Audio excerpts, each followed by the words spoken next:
estava no corpo astral antes de nascer, tá? Eu falo isso muito no segundo livro. No primeiro livro eu ainda falo sobre isso, e no segundo também, porque o segundo livro ali é só sobre o duplo etérico. Tá? Esse assunto é tão extenso, gente, que só do duplo etérico dos chakras são 300 folhas, se vocês verem. Eu já resolvi só nisso aqui. São 300 folhas que tem, e eu tenho várias imagens, algumas eu vou mostrar para vocês aqui.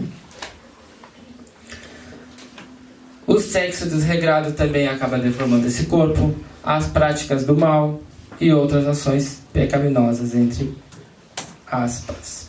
Tá? Aqui temos alguma ilustração do corpo astral. Nós temos um corpo aqui dormindo. Quando a gente acorda, sai o corpinho, ó, igualzinho. E aí sai a passear. Quando ele sai a passear, ele fica com esse fiozinho aqui, ó, que é o cordão de prata.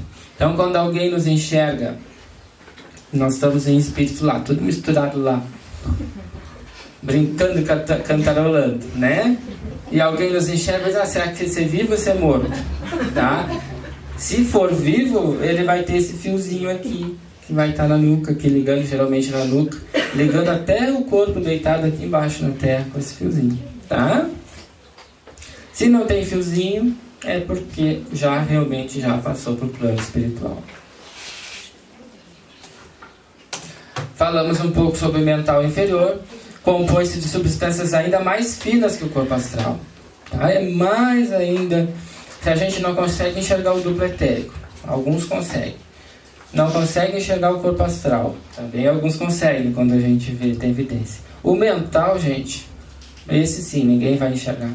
Muito difícil alguém ter esse alcance, porque ele é muito tênue. Esse corpo parece geralmente como uma luz amarelada brilhante que se irradia das proximidades da cabeça e dos ombros. Tá? Então esse corpo ele tem uma forma ovalada, tipo assim, desse tamanho, e ele fica, alguns dizem que fica dentro da cabeça. E ele se irradia, a sua aura desse corpo, ele é de uns 2 metros mais ou menos ao nosso redor. Só que pouca gente consegue enxergar, porque ele já é um corpo que já começa a ser um pouco mais evoluído. Viciações oriundas de desregramento sexual, uso de drogas e outras podem atingir e fixar-se e danificar esse corpo. Esse corpo ainda é um corpo inferior, então ele pode ainda adoecer. Então o duplo etérico, o corpo astral e o mental inferior, junto ao corpo físico, são chamados quaternário inferior, são os corpos ainda inferiores. Enquanto a gente estiver dentro ainda, encarnando ou vivendo no plano espiritual, dentro desses 4 corpos, significa que a gente ainda não tem grande evolução espiritual. Somente depois que a gente conseguir abandonar esses 4 corpos, significa que a gente já é um espírito ascensionado. É o primeiro grande banco de dados onde a mente física busca as informações. Então, quando a gente pensa, geralmente vai lá e busca as informações nesse corpo mental. Por isso que ele já é chamado de mental, porque ele é o dono da mente, digamos assim. Está mais relacionado com o ego inferior ou as personalidades encarnadas. E aqui eu coloquei mais um ponto, que é os espíritos ovoides. Não sei se vocês já ouviram falar dos espíritos ovoides. São aqueles espíritos que perdem a forma no plano astral. Estamos lá, no plano astral, vivendo tal qual, com o corpo igualito que nem estamos aqui, e por A ou B nós entramos em processos psicóticos ou hipnóticos, ficamos dementados como espírito e podemos deformar o nosso corpo astral e ele se transformar num ovinho. Ele fica em forma ovoide, que se diz.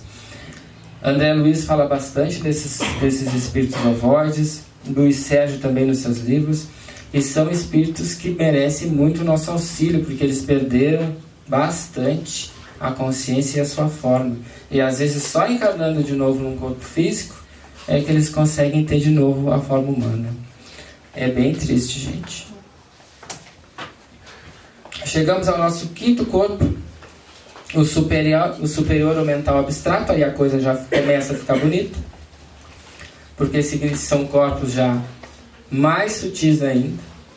É o segundo banco de dados de que se dispõe o ser. É nele que acontece a elaboração do processo responsável pelo avanço científico e tecnológico, além de todo o embasamento filosófico. Esse corpo, ele não entra coisa ruim, para a gente resumir. Tudo que é ruim que a gente faz, ele vai chegar até o mental inferior. Não vai ficar acima, ou seja, não vai para o mental superior e nem vai para o corpo búdico, nem para o Atma. Não vai lesar esses corpos. A forma desse corpo. Muito pouco se tem notícia sobre a forma desse corpo, nem o tamanho. Tá? Isso aqui é uma imagem de algumas pessoas que ilustraram ele dessa forma aqui. Porém, assim, gente, é pouca informação que a espiritualidade nos passa sobre esse corpo, porque ele é utilizado para quem já tem bilhões de anos de evolução. Então nós estamos muito longe ainda de se manifestar com esse corpo. Além do que, ele é um corpo que vai se desenvolvendo pouco a pouco à medida que nós evoluímos. Muitos de nós aqui talvez tenha ele ainda bem pequenininho, outras pessoas talvez assim estejam recém no início de formação do corpo mental superior. O corpo búdico, que é aquele corpo que eu falei lá no início, que é aquele primeiro corpo que envolve o espírito, constitui então a primeira estrutura vibratória que envolve o espírito.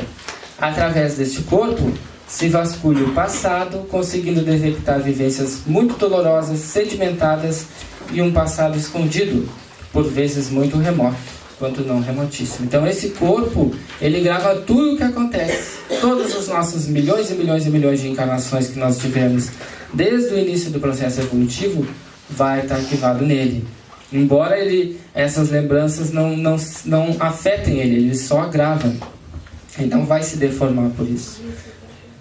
Mas tudo que nós quisermos saber de uma pessoa, nós vamos acessar o corpo búdico dela. Tá? E esse corpo é um corpo que não se termina. Não vai se terminar, porque ele que vai envolver o espírito até o carinha ser espírito puro, ele vai estar lá. Por fim, nós temos o Atma, que é chamado de corpo átmico. Então, toda vez que nós falarmos de corpo Atma, significa que é o espírito em si, aquilo que Deus criou. Deus, quando criou a gente, nós éramos um espírito, por exemplo, assim. Tá? E à medida que nós começamos as nossas rodas encarnatórias, encarnando, nós vamos criando os outros corpos. Nossos 7 corpos foram criados para a gente viver as nossas encarnações. E à medida que nós vivemos encarnações e vamos deixando o nosso espírito mais evoluído, nós começamos a perder esses corpos de novo, até se tornar perfeito. Nesse processo que a gente começa, a mônada começa a se criar, desde que nós começamos lá no reino mineral, passando pelo vegetal, passando pelo reino animal, ao reino hominal humano, até ser espírito perfeito, se vão bilhões de anos de muito trabalho até nós sermos perfeitos. Mas para que a pressa, né, gente? Para que a pressa? Pressa a gente tem aqui, né? Mas depois que está lá não tem pressa. Gente, passamos bem rapidinho sobre os corpos. Tem muita coisa, tá? Eu resumi bastante para a gente ter uma pincelada do que são os corpos, para a gente saber que quando a gente dá um passe, não está dando sobre o corpo físico, a gente está dando nesses corpos mais sutis, que essas energias vão para esses corpos e depois elas vão passar para o físico, tá? Num processo que começa do mais sutil para o mais pesado, tá? Para a gente entender um pouco como é que é a estrutura do nosso corpo, saber o que nós não somos aquilo que a gente apenas está enxergando aqui, nós somos muito mais. Bom, agora nós vamos falar um pouco sobre os fluidos, sobre as energias. As energias, então, tem gente que chama de fluido, outros de energia. Kardec falava muito em fluido, por isso que eu usei mais essa palavra, fluido, né? Não usava muito o termo energia, mas a gente pode falar os dois a mesma coisa, não tem problema. Os fluidos, então, eles podem ter cor, tá? Eles podem ser um fluido vermelho, um fluido verde. Ao nosso, a gente pode olhar e ver energias de diversas cores. Podem ter consistência, ou seja, alguns são mais tênues, outros são mais materializados. Por exemplo, vou dar um exemplo para vocês do fluido mais material. O ectoplasma é uma energia que a gente pode enxergar, pode pegar, tá? Que é aquela energia que é utilizada para a materialização de espíritos. Nós vamos falar sobre ela um pouco mais tarde. Aqui eu botei cor, consistência, mas é odor, tá? Vocês têm aí na apostila de vocês. Você pode ter cheiro fluido, tá? Muita gente consegue sentir cheiro dos espíritos, né? Cheiro dos perfumes que os espíritos utilizam, cheiro das plantas que estão no plano astral, das colônias. Podem ser calmantes, ou seja, a gente pode acalmar alguém, ela está muito nervosa. Também a gente pode excitar essa pessoa, se ela estiver muito calma e ela estiver em prostração, por exemplo, com uma depressão, através da energia a gente pode fazer com que ela saia daquilo, né, e se excite, ou seja, se abra. As qualidades dos fluidos, as qualidades adquiridas por estes podem ser duráveis ou não, dependendo. Ou seja, a energia que a gente dá para alguém pode ter uma duração de 1 hora, de 30 minutos, de alguns dias e até mesmo de anos. Então depende do quê? Do impulso dado pelo pensamento. Por exemplo, vamos dar um exemplo para vocês, bem prático. Lá no plano astral a gente sabe que tem as colônias, que é onde os espíritos ficam lá, nas cidades do astral. Um espírito, para fazer aquela colônia, para aqueles espíritos morarem lá, ele tem que usar o pensamento dele, junto com outros montes de espíritos. Eles ficam pensando naquela colônia, e aquela colônia vai pegando a energia e vai formando os prédios, formando os lagos, formando as ruas, e assim por diante. É uma mente criadora poderosíssima e evoluidíssima que planeja uma colônia.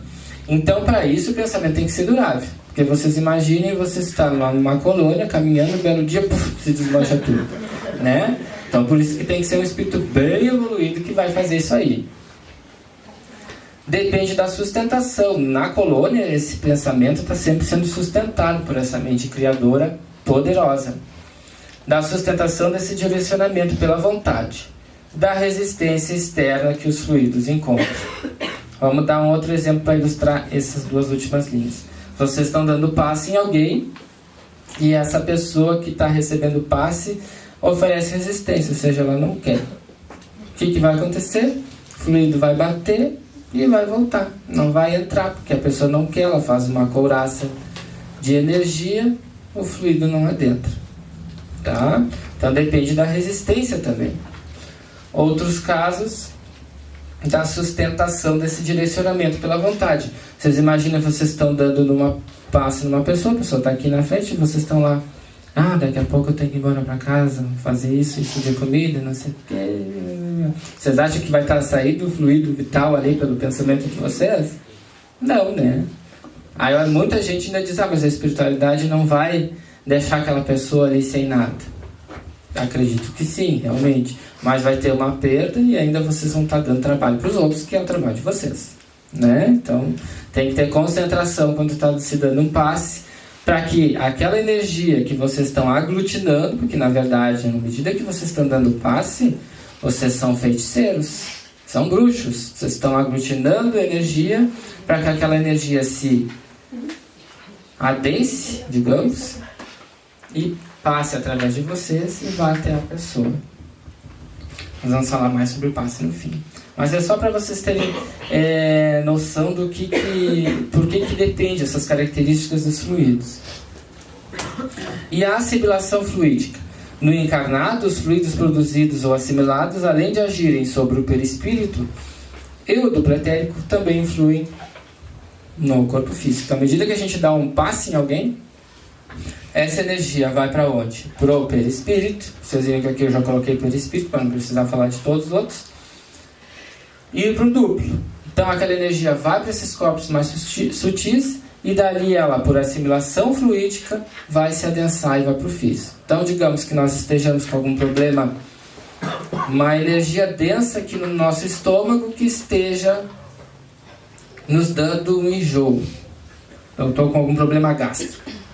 Se vocês forem dar energia para alguém, digamos que vocês vão colocar as mãos de vocês aqui sobre o estômago dessa pessoa, vocês não vão aplicar energia no estômago em si, vocês vão aplicar energia no duplo etérico e no perispírito. Essa energia vai entrar e dali ela vai se materializar no físico.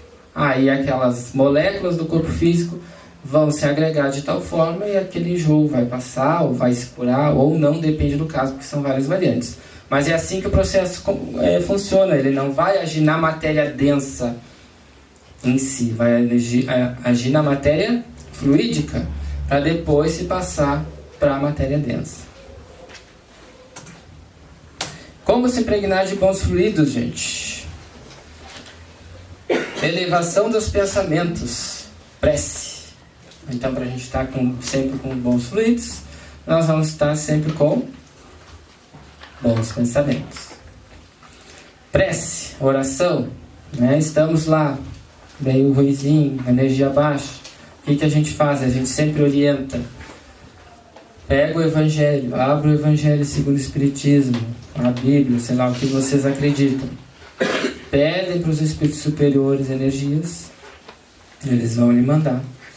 Vão mandar para vocês. E aí vocês vão se impregnar de bons fluidos. Boas ações e bons sentimentos. Isso aqui é uma das principais coisas. Porque não adianta eu xingar todo mundo, quebrar tudo em casa, não sei o quê. Depois de estar arrependido, eleva o pensamento a Jesus.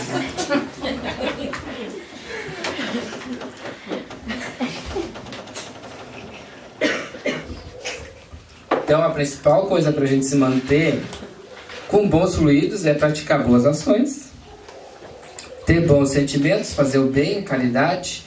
Isso vai sempre nos manter em um equilíbrio energético, porque nós não vamos estar dispensando o fluido. À medida que a gente tá legal de fluido, tá legalzinho. No momento que a gente briga com alguém, tem raiva, né, exaspera, a gente solta esse fluido vai saindo, vai gastando, e aí a gente se cansa. Então, se a gente estiver sempre praticando boas ações, bons pensamentos, sentimentos, esse fluido não vai ser gastado dessa forma. Busca de ambientes bons, moralizados, fraternos. Isso quer dizer o quê? Vocês estão bem, com boas energias, e aí vocês, vão para algum ambiente que não é legal. O que vai acontecer? Lá vão ter os ladrões de energia do plano astral, os espíritos, mais os ladrões de energia do plano encarnado, e vão estar sugando essas energias de vocês. Então é bom quando a gente está num nível energético bom, se a gente quiser se manter com esse nível energético, que escolha os melhores lugares para ir, né? Evitar lugares que tenham energia muito pesada, né? E a gente não precisa nem dizer quais são os lugares que têm energia pesada. Precisa citar? Vou citar. É bom. É bom. Eu vou falar, não vou falar. Vou falar.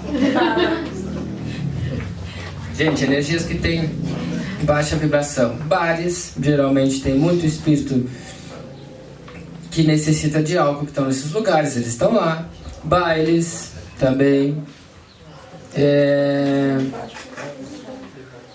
Lugares, prostíbulos, motéis, são lugares que estão sempre cheios de energias baixas. Lugares onde se faz muita fofoca. Casas, lugares, né? Vou lá naquela vizinha. Sempre a vizinha, né? O problema é que é sempre a vizinha, a gente nunca é fofoqueiro. Gente, se a gente diz, né? Lá vamos tomar um mate com língua. Vamos tomar um mate com língua.